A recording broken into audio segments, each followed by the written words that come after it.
สอราบรรลวงนี่มันควรเป็นบุริมสิทธิ์ที่รัฐบาลควรเฮ็ดก่อน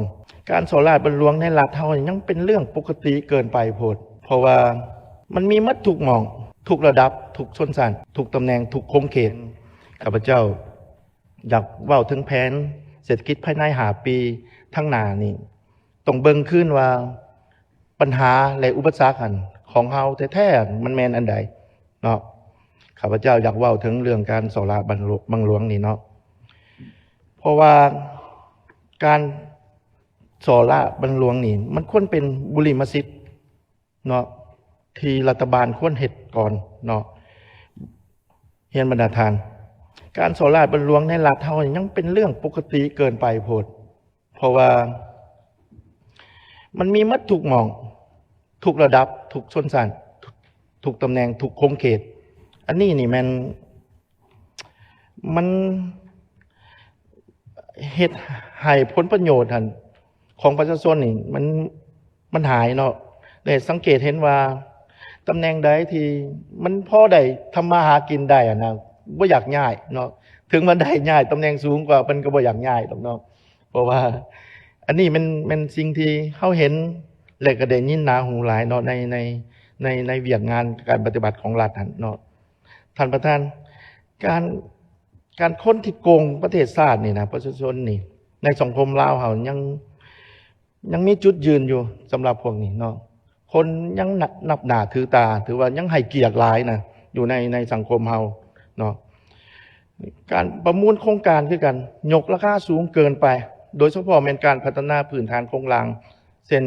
ถนนหนทางนี่แม่นอันตรายสุดเว้ามาจักปีแล้วเนาะพวกเขา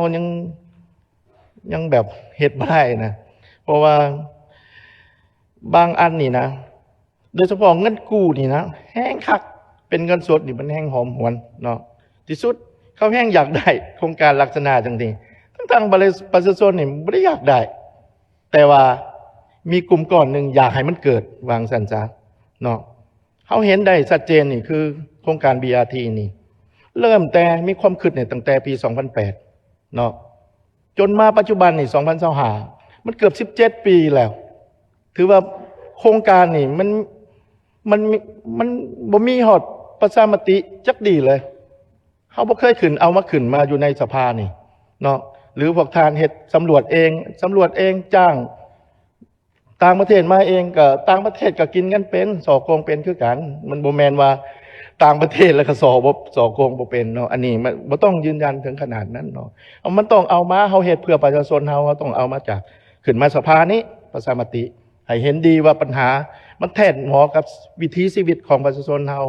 มันแท้บ่ล่ะเนาะ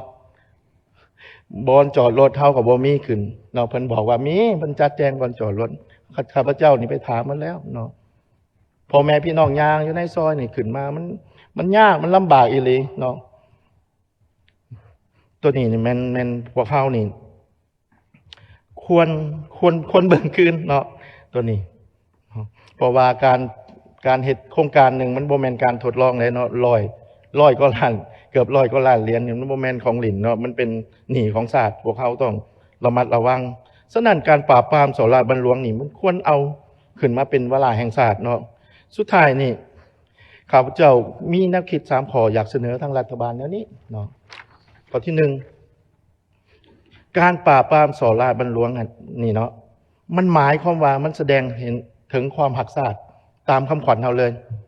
ถ้าเฮาหักชาตินะเฮาต้องปราบตัวนี้ให้ได้วางสั้นซะข้อ2การพัฒนาประเทศ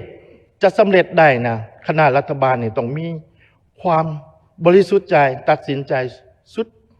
และก็เด็ดเดียวเด็ดขาดที่3ประชาชนสิทุกข์สิยากสิลำบากเท่าใดก็อย่าเนาะเขาขออย่างเดียวรัฐบาลบริหารประเทศด้วยความซื่อสัตย์และเป็นธรรมให้แก่พวกเขาขอขอบใจท่านประธาน